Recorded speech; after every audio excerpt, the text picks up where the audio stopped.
Welcome SVR Telugu news. Chengal గ్రామంలో భార్య ఉండగా మరో యువతిని పెళ్లి చేసుకున్న యువకుడు మహిళా సంఘాలను ఆశ్రయించిన బాధితురాలు. నిజామాబాద్ జిల్లా బీంగల్ మండలం చెంగల్ గ్రామంలో భార్య ఉండగా మరో యువకుడు పెళ్లి చేసుకున్నాడని వెంకటేష్ అనే వ్యక్తి మరో యువతిని పెళ్లి చేసుకోగా తన భార్య ఆవేదనతో మహిళా సంఘాల నాయకురాలను ఆశ్రయించింది. ఈ సందర్భంగా మహిళా సంఘాల నాయకురాలు మద్దతు తెలియజేస్తూ మీడియాతో మాట్లాడారు. 2017లో వెంకటేష్ తోటి పెళ్ళైన 3 రోజుల నుంచి నాకు వరకట్న వేధింపులే ఉన్నవి.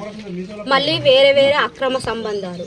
అత్తమ్మతో చెప్తే ఇట్లున్నదంటే ఎవరు చెయ్యని తప్పులు చెప్తున్నాడా నా కొడుకు. తమ్ముడికి తెలుసు, వాళ్ళ చెల్లెకు తెలుసు అక్రమ సంబంధాలు, ఈ ఫోటోలు. అయినా కూడా నేను 5 సంవత్సరాలు వాడితో సంసారం చేసిన. కానీ వాడు నేను నగ్నంగా ఉన్న ఫోటోలు తీసి నన్ను బ్లాక్మెయిల్ చేస్తున్నాడు. అక్రమ సంబంధాలు పెట్టుకున్న అమ్మాయిలకు నా ఫోటోలు పంపించిండు. నాకు న్యాయం జరగట్లేదు. ఎక్కడికి వెళ్ళినా నాకు న్యాయం జరగట్లేదు. 2 ఏళ్ళ నుంచి ఏ పోలీస్ స్టేషన్కి పోయినా ఎక్కడికి పోయినా నాకు న్యాయం జరగట్లేదు. నా రెండు ప్రెగ్నెన్సీలు అబోర్షన్ అయినాయి. ఇంత దారుణంగా నేను మానసికంగా అన్ని విధాలుగా నేను నష్టపోయినా. నాకు న్యాయం చేయండి. నాకు న్యాయం చేయకపోతే ఇక్కడనే చచ్చిపోతా. నేను 2 ఏళ్ళ నుంచి తన్ని దొంగతనాల మ్యారేజ్ చేసి ఫారెన్కి పంపించిండు. 10 ఏళ్ళ దాకా రాడంట. నాకు ఇలానే 10 ఏళ్ళ దాకా నాకు న్యాయం జరగకుండా ఇలానే ఉండిపోండి అన్నట్టు వీళ్ళు బెదిరింపులు. మర్ది సీను, అత్తమ్మ చెవుల లక్ష్మి, ఇలా మూల దారుణం. శ్రీజ కూడా బీంగల్కు దుమాల శ్రీజ.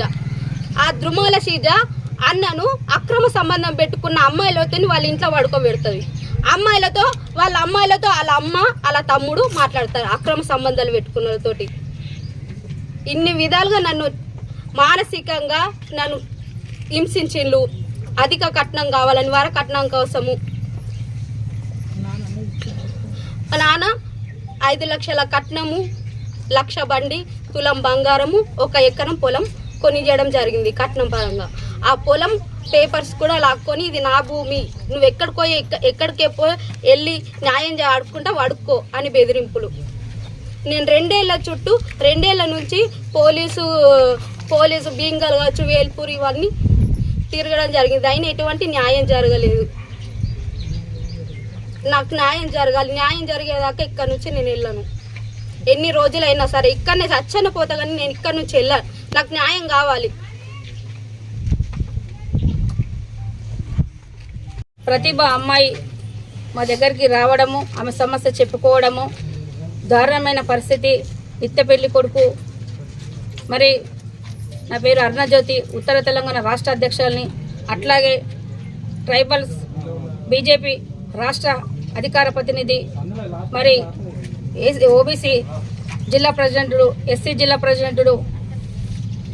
మరి వీళ్ళందరూ మా మహిళా సంఘం నుంచి ఒక ఆడపిల్ల అన్యాయం జరుగుతుందని తెలిసి మేము ఇక్కడికి రావడం జరిగింది.